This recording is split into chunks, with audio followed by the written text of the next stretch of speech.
Hello guys, welcome back to Tech Trick Tutorial. In today's video, let's teach you how to log in Rednote. So as you can see right now on our screen, we're currently at the landing page of Rednote.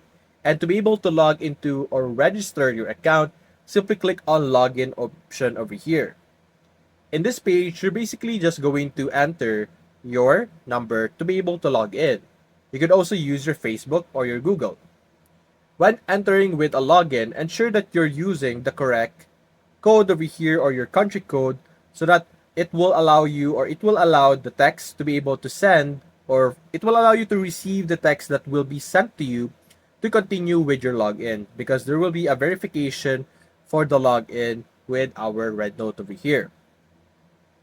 Now, simply enter the phone number that you have, click on login, click on agree on continue, and then you will be able to receive a code.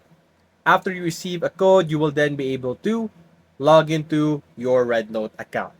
So that's basically it, guys. If you enjoyed this video, leave a like and subscribe. Thanks for watching.